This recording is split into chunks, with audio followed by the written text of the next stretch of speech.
I have today signed an executive order providing for the establishment of a Peace Corps on a temporary pilot basis. I'm also sending to Congress a message proposing authorization of a permanent Corps. This Corps will be a pool of trained men and women sent overseas by the United States government or through private institutions and organizations to help foreign countries meet their urgent needs for skilled manpower. It is our hope to have between 500 to 1,000 people in the field by the end of this year. We will send Americans abroad who are qualified to do a job. We will send those abroad who are committed to the concept which motivates the Peace Corps. It will not be easy. None of the men and women will be paid a salary. They will live at the same level as the citizens of the country which they're sent to, doing the same work, eating the same food, speaking the same language. We're going to put particular emphasis on those men and women who have skills in teaching, agriculture, and in health. I'm hopeful that it will be a source of satisfaction to Americans and a contribution to world peace.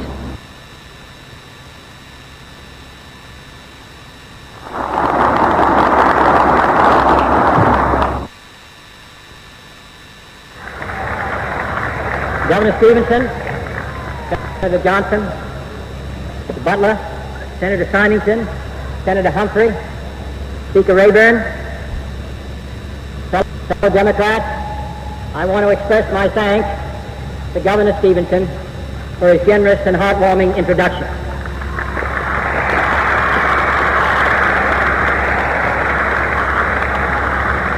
It was my great honor to place his name and nomination at the 1956 Democratic Convention.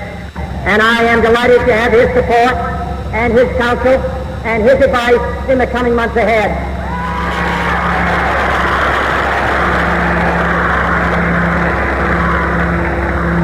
Let me say first that I accept the nomination of the Democratic Party.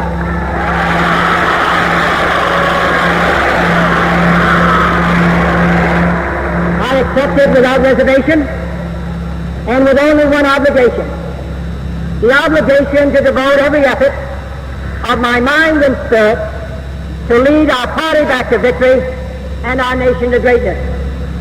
I am grateful too that you have provided us with such a strong platform to stand on and to run on.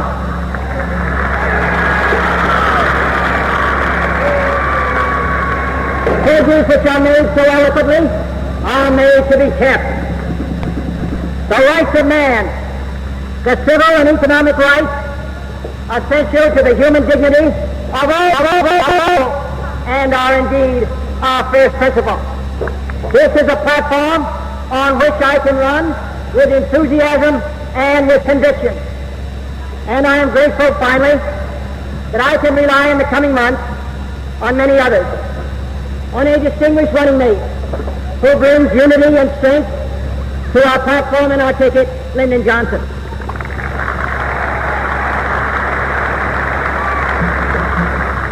On one of the most articulate spokesmen of modern times, Adlai Stevenson. On a great fighter for our needs as a nation and a people, Stuart Symington.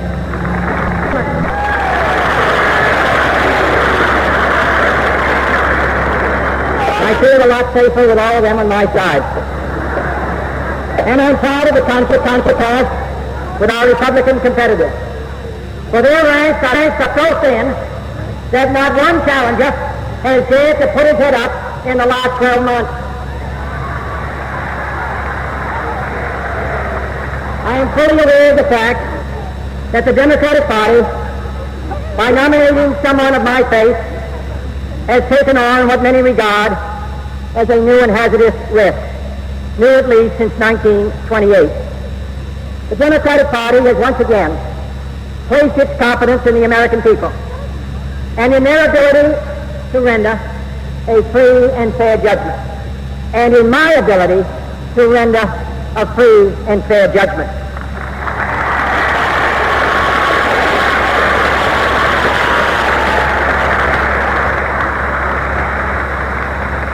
To uphold the Constitution and my oath of office, to reject any kind of religious pressure or obligation that might directly or indirectly interfere with my conduct of the presidency in the national interest.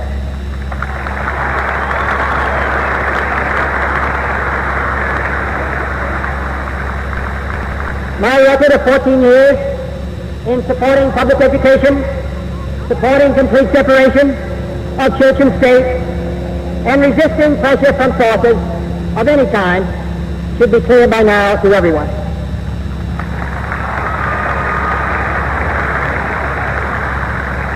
I hope that no American, considering the really critical issues facing this country, will waste his franchise and throw away his vote by voting either for me or against me because of my religious affiliation. It is not relevant.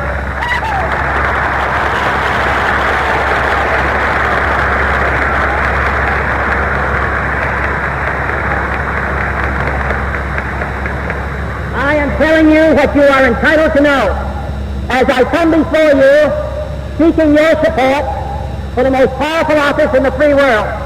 I am saying to you that my decisions on every public policy will be my own as an American, as a Democrat, and as a free man.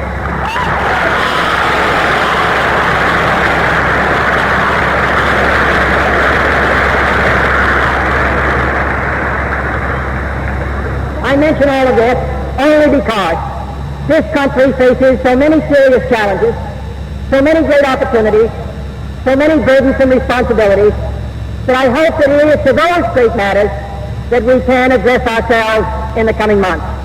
And if this statement of mine makes it easier to concentrate on our nation's problems, then I'm glad that I have made it.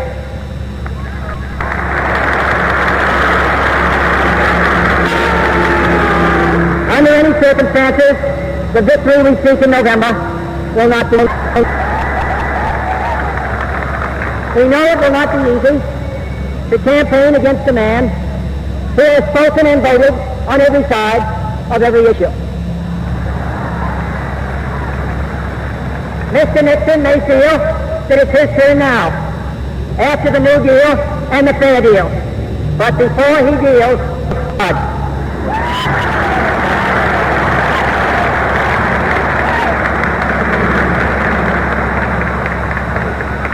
that someone may be the millions of Americans who voted for President Eisenhower, but was bought at electing his successor.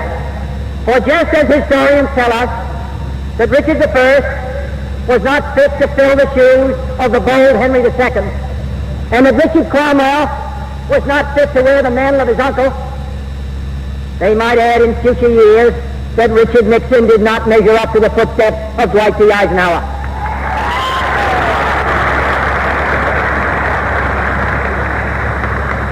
Perhaps he could carry on the party policies, the policies of Nixon and Benson and Dirksen and Goldwater, but this nation cannot afford such luxury. Perhaps we could afford a Coolidge following Harding, and perhaps we could afford a Pierce following Fillmore, but after Buchanan, this nation needed Lincoln. After Taft, we needed Wilson, and after Hoover, we needed Franklin Roosevelt.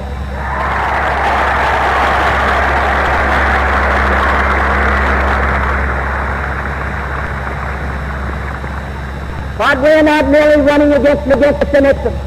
Our task is not merely one of itemizing Republican failures, nor is that wholly necessary. For the families forced from the farm do not need us to tell them of their plight.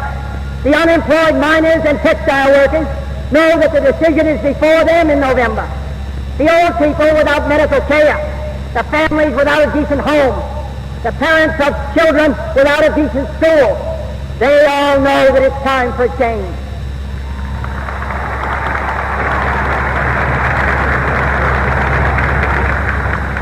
We are not here to curse the darkness. We are here to light a candle.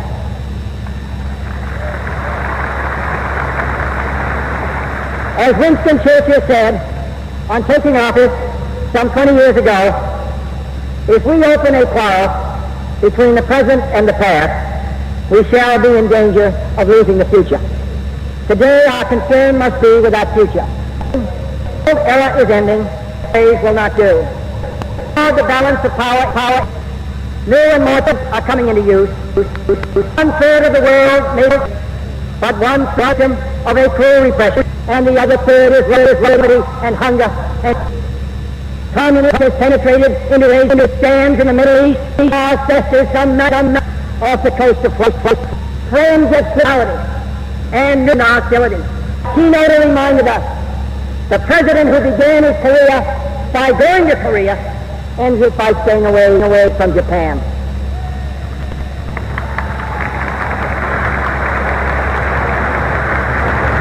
The world has been close to war before, but now man, who survived all previous threats to his existence, has taken into his mortal hands the power to exterminate his species 7 times over. Here at home, the future is equally revolutionary. The New Deal and the Fair Deal were bold measures for their generation, but now this is a new generation. A technological output and explosion on the farm has led to an output explosion. An population revolution has overcrowded our schools and cluttered our cities and crowded our slums. A peaceful revolution for human rights, demanding an end to racial discrimination in all parts of our community life, has strained at the leashes imposed by timid executive leadership. It is time, in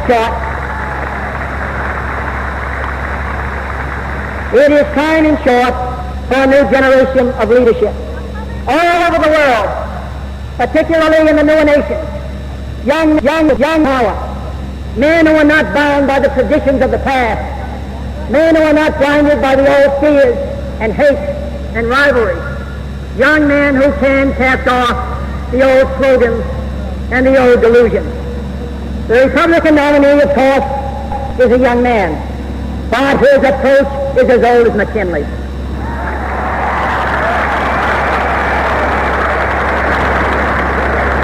His party is the party of the past, the party of memory. His speeches are generalities from Poor Richard's Almanac. Their platform of old leftover Democratic plans has the courage of our old convictions. Their pledge is to the status quo, and today there is no status quo. For us, I stand here tonight at the last frontier. From the lands that stretch 3,000 miles behind us, the pioneers gave up their safety, their comfort, and sometimes their lives to build our new West. They were not the captives of their own doubts, nor the prisoners of their own price tags. They were determined to make the new world strong and free, an example to the world, to overcome its hazards and its hardships, to conquer the enemies that threatened from within and without. Some would say that those struggles are all over, that all the horizons have been explored, that all the battles have been won, that there is no longer an American frontier. But I trust that no one in this assemblage offers our nation a new political and economic framework. Franklin Roosevelt's New Deal promised security and succor to those in need. But the new frontier, of which I speak, is not a set of promises. It is a set of challenges. It sums up not what I intend to offer to the American people, but what I intend to ask of them. It appeals to their pride.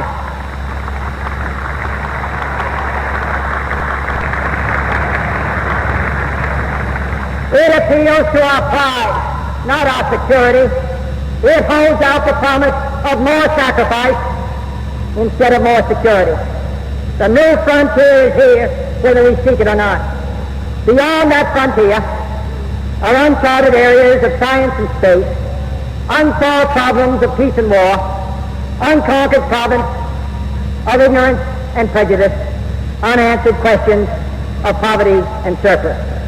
It would be easier to shrink from that new frontier, to look to the safe mediocrity of the past, to be lulled by good intentions and high rhetoric, and those who prefer that course should not vote for me or the Democratic Party.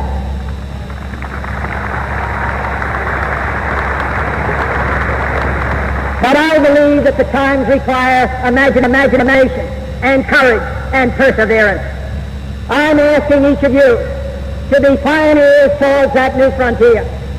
My call is to the young in heart, regardless of age, to the stout in spirit, regardless of party, to all who respond to the scriptural call, be strong and of good courage, be not afraid, neither be dismayed. For courage, not complacency, is our need today. Leadership, not salesmanship. And the only valid test of leadership is the ability to lead and lead vigorously. A tired nation, said David Lloyd George, is a Tory nation. And the United States today cannot afford to be either tired or Tory.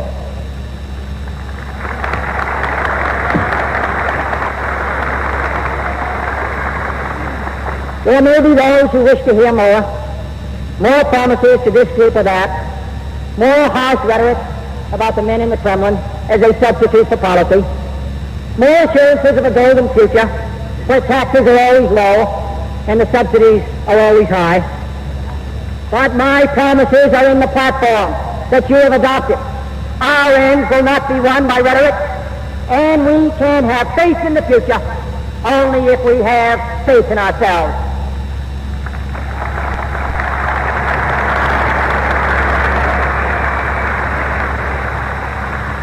For the harsh facts of the matter are that we stand at this frontier at a turning point of history.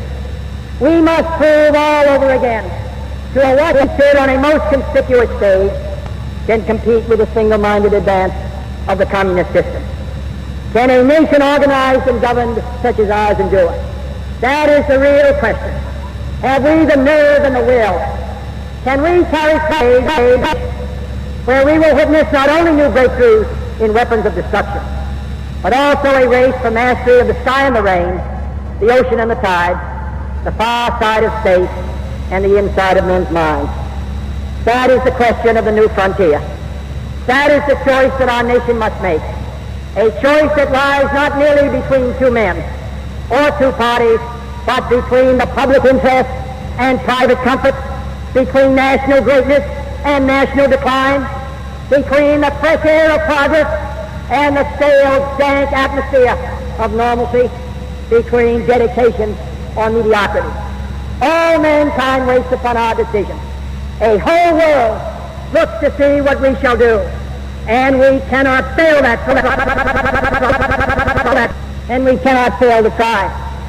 It has been a long road from the first snowy day in New Hampshire many months ago to this crowded convention city. Now begins another long journey, taking me into your cities and homes across the United States. Give me your help and your hand and your voice.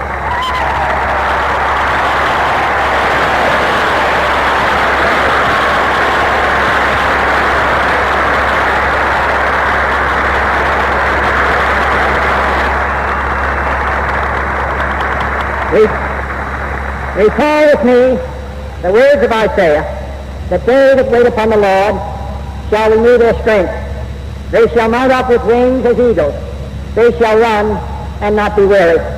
As we face the coming great challenge, we too shall wait upon the Lord and ask that he renew our strength. Then shall we be equal to the test. Then we shall not be weary. Then we shall prevail.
sweet smile.